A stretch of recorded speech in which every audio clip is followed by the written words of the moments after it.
Hi guys! Just showing off something I've been doing while I've been between projects. I'm waiting for parts and stuff to come in, so working on some impact boards that I got on a pile through the post from a mystery supplier, whoever you are, thank you very much.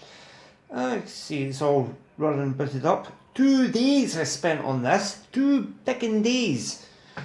Probably got this thing fixed in the first 5 minutes and done the usual thing to replace socket, as you saw in previous video. Reburn ROMs, reburn sound card ROM there. It's sitting running money talks happily to itself. 2 days I worked on it.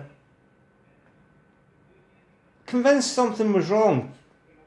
Like I said, probably fixed in the first 5 minutes to an hour, but didn't know I'd fixed it because there was a fault on the power supply I was using to fire it up with.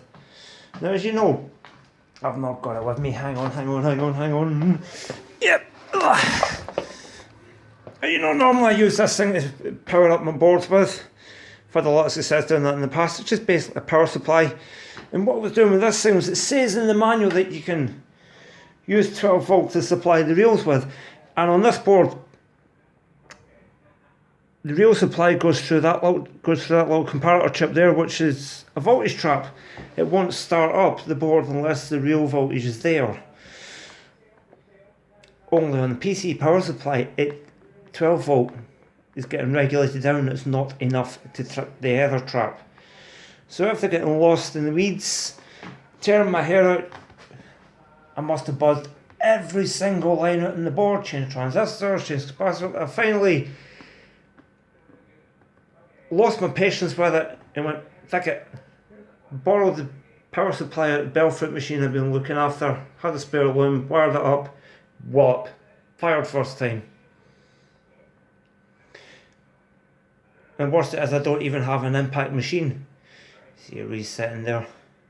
That's actually perfectly normal activity for these. All that's doing is the impact machine will alarm for something like 5 minutes and then attempt to reset. That's perfectly normal. I've got a fully working board set. Like I said, not got an impact machine, but between projects, waiting for parts for one project, waiting for transport to get to Edinburgh for another project. If you're listening, Johnny, I'm coming to you soon. But this has allowed me to test the board, check I've got a working processor, check those other 2 boards over there and fix the reset on them, and it's just basically been a time killer. Now, I know this thing intimately now. I probably know just about everything there is to know with the impact. But if anybody else is attempting to do this, make sure you're supplying fucking 24 volts to the real supply, because 12 volts just isn't going to do it. I mean, I knew that would work without a problem because the later electra cabinets had stadium power supplies in them.